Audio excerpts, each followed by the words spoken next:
My name is K. Washira, three-time TT champion. So a car enthusiast to me is anyone who likes cars, old cars, new cars, fast cars, 4x4s.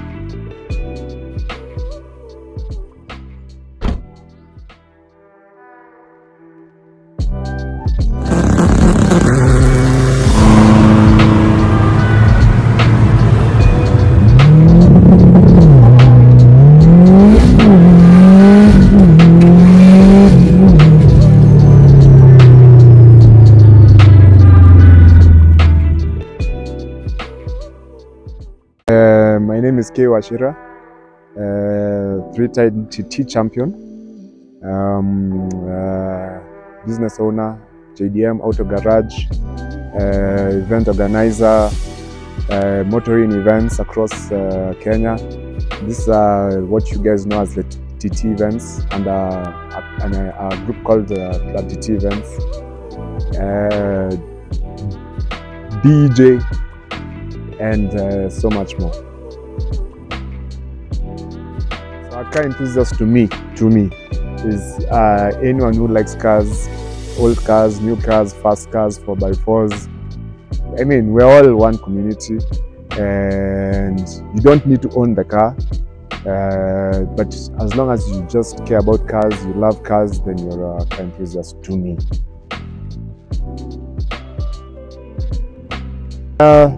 Video games, like when I was very young, not very young, but when I was very young, I used to play a game called Gran Turismo. So when everyone else was playing a game called Need for Speed, which was very unrealistic in terms of how the cars move and everything, I got a game called Gran Turismo. Gran Turismo was the first racing simulator, and it was all about realism. It was like it came with a handbook this thick to teach you how to drive on the track, do the Apex Mini. It was a very nice game. It was a very good simulator, and from there I was hooked. Yeah, at that point even we didn't have a car in our family, but I was just hooked. I just loved cars for that.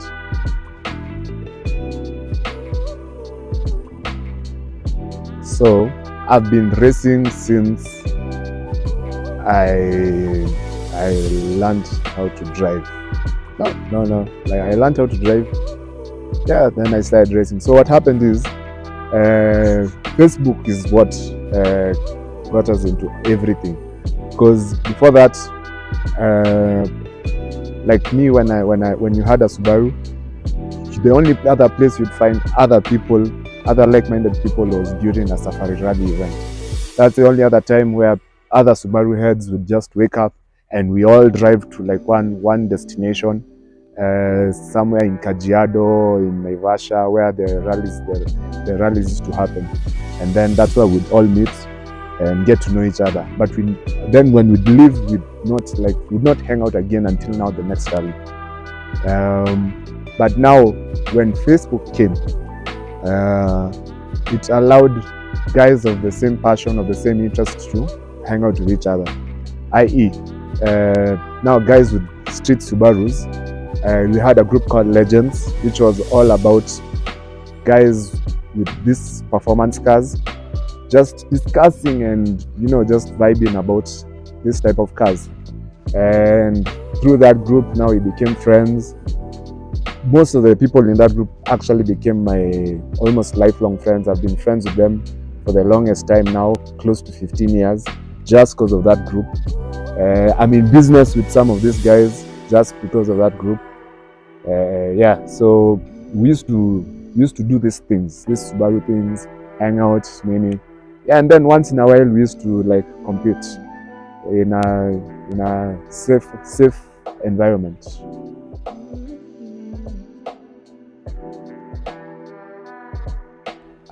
Man, but you see, that's a tricky question, because for me, I don't have a choice. This will always be my love, and as long as I can keep it running, I'll be okay. I never planned to get the new cars. I never planned. The VABs. The VABs, those cars they're nice. they're nice. They're nice, they're modern. But for me, I would never dream of getting that car because it is still a 2-liter. This is a 2.5-liter engine. That is still a 2-liter engine going for very many millions. I think the last thing I saw Niliona was 6 million. Like, are you mad? 6 million, but how do I buy a small engine Subaru for 6 million? Yes, it looks fairly nice, but there's so many other things you can get for 6 million. So like, even there's everything that you, oh my god, the options you have for around 6 million. It's ridiculous. I would never get that Subaru. I would never ever. So it was never in my options. This is my last great Subaru. If someone gave me the newer Foresters, either the SH or the SG, I'd probably take them. I don't find them as bad cars, but I would never buy one for myself. I don't think I'd ever buy one for myself.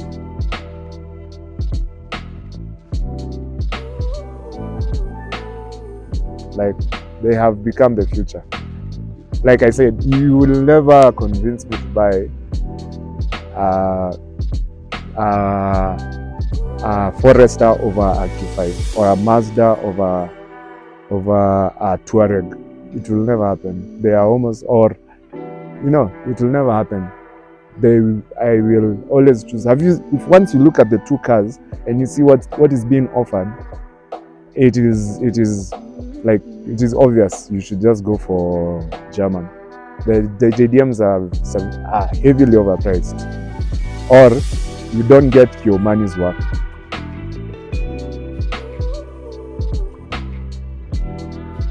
It just happened. It's not something that I woke up and decided. It just happened. From the time I started playing Gran Turismo and racing events, it just happened that I just fell in love with cars.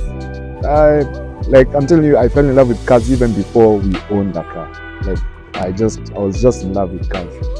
So for me, it's something that has been there with me.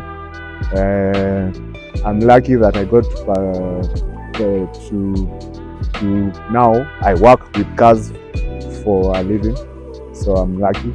I do motoring events, so I'm lucky there. I'm just lucky that all these things just fell into place. But yeah, it's not something that I planned for. It's just something that I love. I also love DJing. I think that's about it.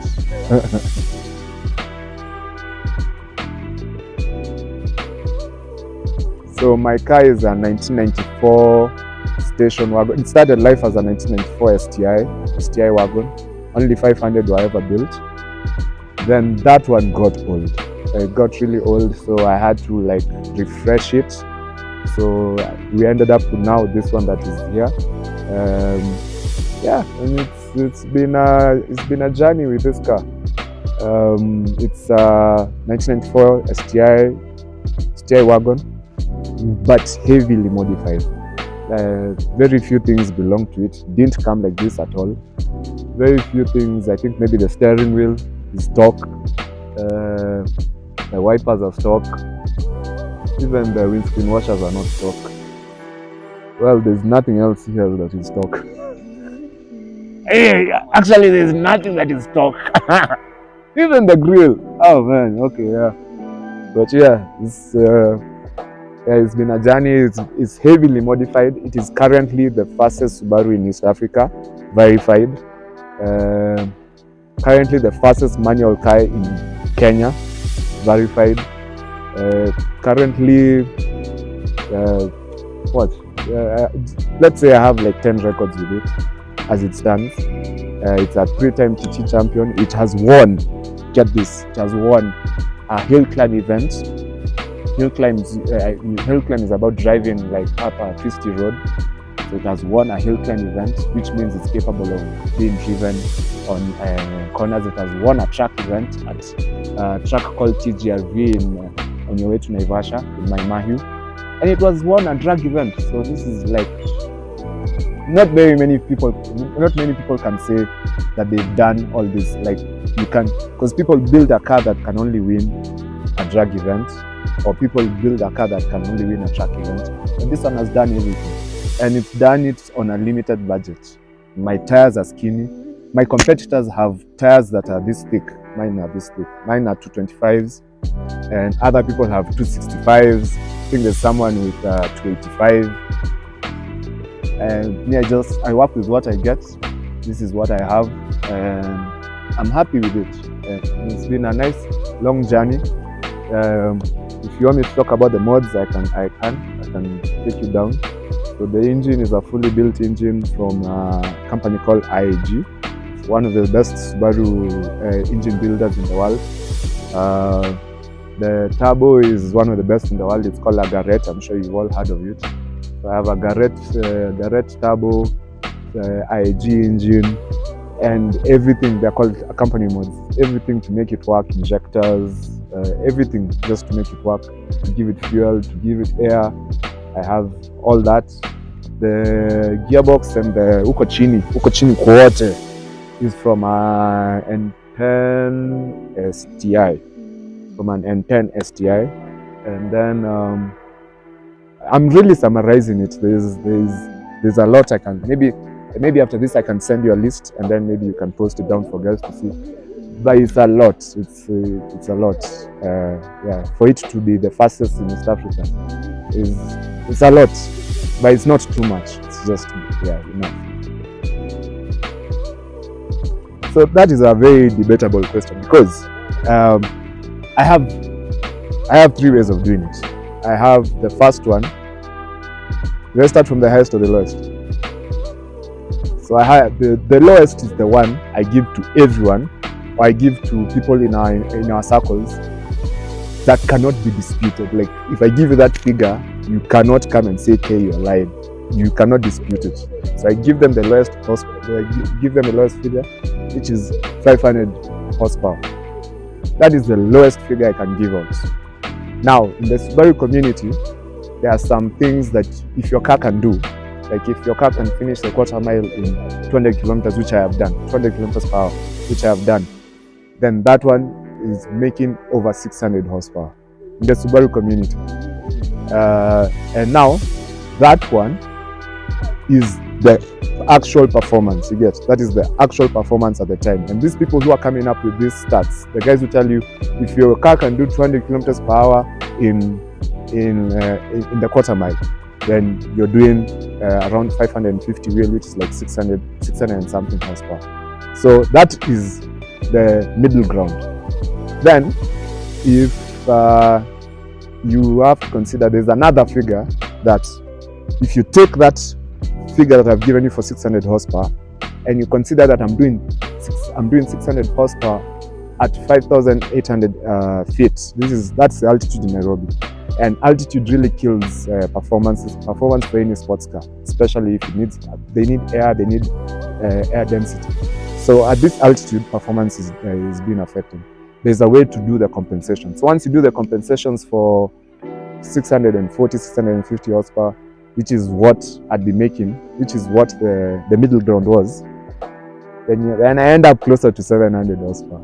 Yeah. So if you put my car in an international stage and I say 700 horsepower at 5,000, so I say 700 horsepower, it will make sense. If I say 600 horsepower at 5,800 feet, it still makes sense. And then the one that the haters, I'll give them, because there's haters. We'll just tell them it's 500 horsepower, and they'll do everything. They'll be like, no, but you can't. I'm like, yo, tell me why I cannot. And you see, yeah, all works out. My next car would be something with. My next car definitely has to be something that is moderately fast and reliable out of the box. But it will also be something that I can daily drive. I'm looking for a daily driver currently. Both my cars have become old, so I just need one daily driver that will be moderately fast out of the box and to something nice, something that I can daily drive. I don't know what it's going to be, but my ideal car would be something with a lot of cylinders. But that's in the far future. And when I say a lot of cylinders, I mean like they need some Audis. They are called the S6. I don't know if you know them. The S6 and the S6. Those things come out with 6-cylinder. It's a 4-liter V8. It's a 8-cylinder. It's an 8-cylinder car. Now the good thing about many cylinders is if you're trying to make power, it will never be a problem. Like you just do 1-2 mods and you're making power reliably, rather than trying to squeeze the same amount of power from a 4-cylinder. Yeah, it's easier. It's just easier, safer, more comfortable.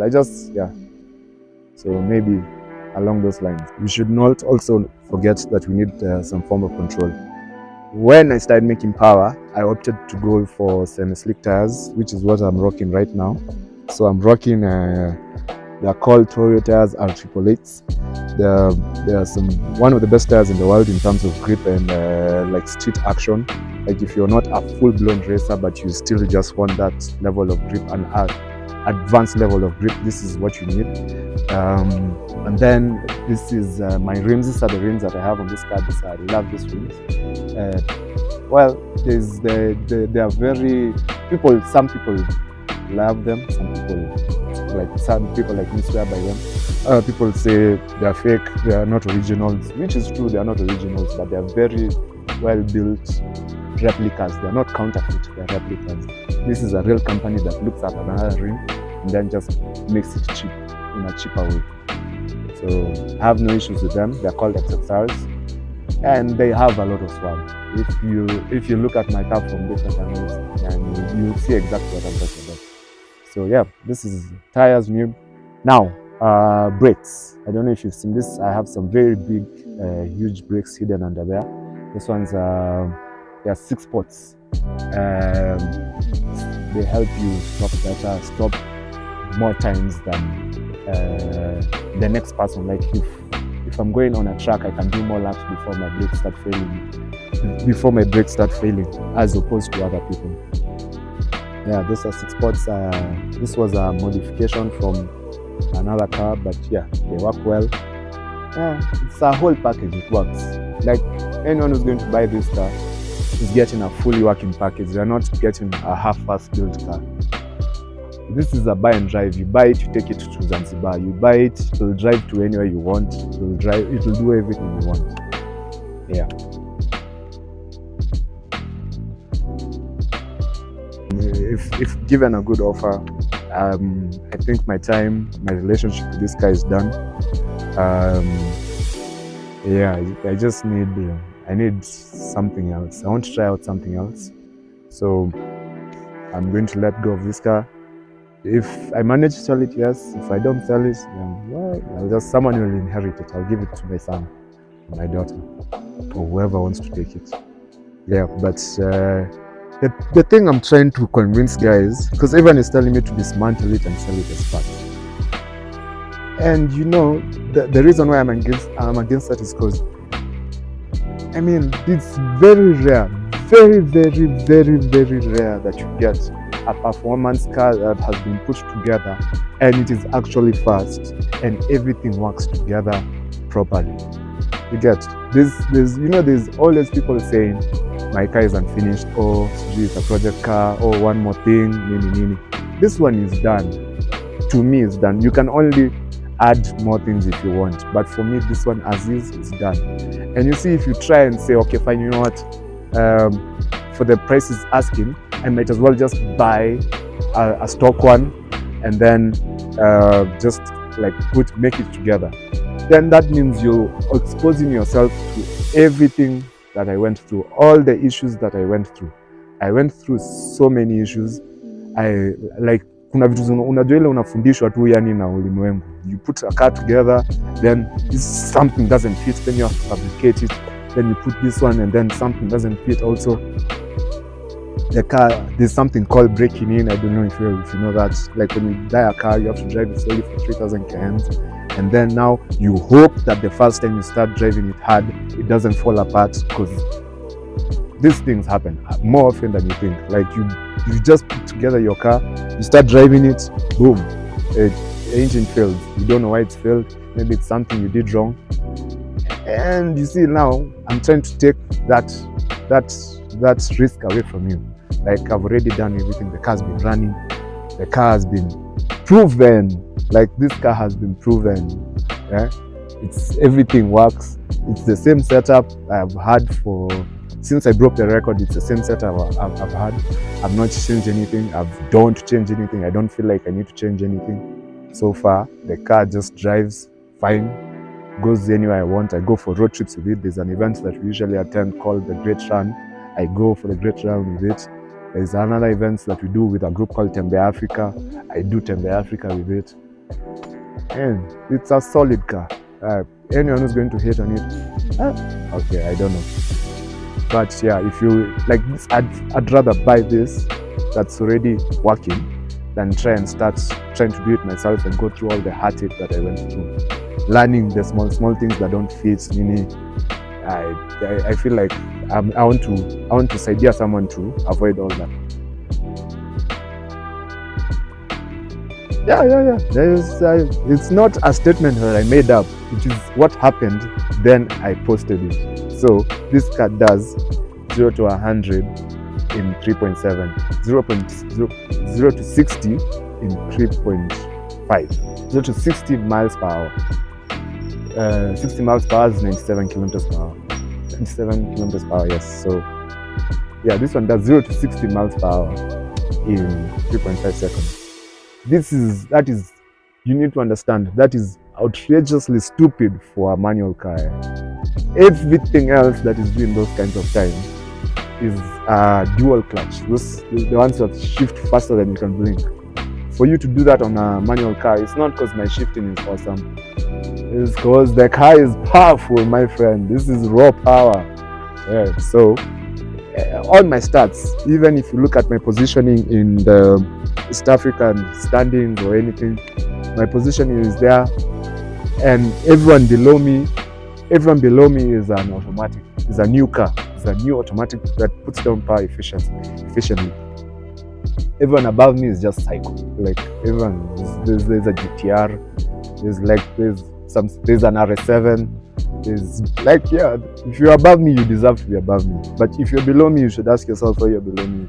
And I mean, look at what you're competing against. It's basic home built. So yeah, I've done the stats. It has a lot of stats. It has 0 to 100, 0 to 60. It has a 100 to 200, which I did in 7 seconds. And now the big deal about that 100 to 200 in 7 seconds is this car is not meant to do that. It's not. Subarus, and generally Subarus have always been cars that are meant to just go quickly. So Poleni is not clean, but I honestly believe there's no engine bay that should be clean unless your aim is to flex on people at motor shows. This car's purpose is to rarua people. It's meant to beat the person next to me. So the things, I work on the principle that I don't change things that don't need to be changed. So this is a perfect example of that. This is a stock radiator. So I'm like the only 700 horsepower Subaru in East Africa, probably the only 700 horsepower car that is still running a stock radiator. Because as long as it's doing the job, I don't see why not. So we can start on how the air flows. So the air gets in through here, and it's being sucked by the turbo. That is a very big turbo. It's called a Garrett GT35. It was big once. It is no longer as big. Now it's a mid-range turbo. With the way the world is going and the way people are, this is now a mid-range turbo. But yes, that's a Garrett 35R, one of the newest generations. Then yeah, so the air goes round into the intercooler. So if you pull back, you see the intercooler. That is an eBay intercooler. Very cheap. It's a Chinese intercooler. Again, if it works, there's no point of kusumbuana nayo. So I have that one, eBay intercooler. It works just well. Then from there, the air goes now into the engine. Again, this is a stock inlet manifold. Yeah. Yes. So I didn't see the need to change it, so I used the stock one. Then I have aftermarket injectors. These are like 1700cc injectors. Those ones will make north of 2000 horsepower if need be. I didn't buy those ones, I just came across them as a deal, so I just took them. Then now underneath is where the big engine is. It's the IAG. It's been assembled by IAG. It's capable of around 1000 horsepower. It will take 1000 horsepower, slightly more. It's a very good engine, and it works. And yeah, built engines for Subarus have always been very temperamental, but strangely mine works. Not strangely, I know how to make them work. So mine works, and it works very well, and I'm happy that it's been running from 2019. And before that, I had another one that was running for a while. Then I sold it, so I got this one. So this one has been running from 2019. Very good engine. I cannot complain. Yeah. In fact, the only reason why we are not doing 1000 with this one is because of the turbo. The turbo is the only limitation for me. This is the only limitation why I'm not doing more horsepower than because everything in this car will take 1000 horsepower. Everything apart from the turbo. The turbo is not giving me the 1000 horsepower, but the fueling, the engine, the block, even the gearbox, everything will take 1000 horsepower. Yeah. So from there, go down. These other things just make it work. From there you go down. The gearbox is a 10 spec C gearbox. So it's nice, short ratio, nini. Yeah, basically, unless you have any questions, yeah, that's about it. It's very simple. It's very simple. It's all in, like, just the hardware. You'll meet other guys and wamejaza huku. You'll meet other guys wamejaza huku, wamejaza kila kitu, but that is how as it can be. Like, there are people who have hardware. The value of the hardware is 3 times what I have. 3 times what I have. And still, somehow I am faster than them, or somehow mine is still working. I mean, some of these things are luck, but also you cannot take it away from me. You cannot say that K doesn't know what he's doing. I've been on top of the game for so long. I've been winning for like the last 10 years. You cannot say that I do not know what I'm doing. You cannot say that me nabahatikanga. I know my shit. So yeah, I use the cheapest things. I have the least hardware, and my hardware still works, and I'm still faster than you all. Ask about me.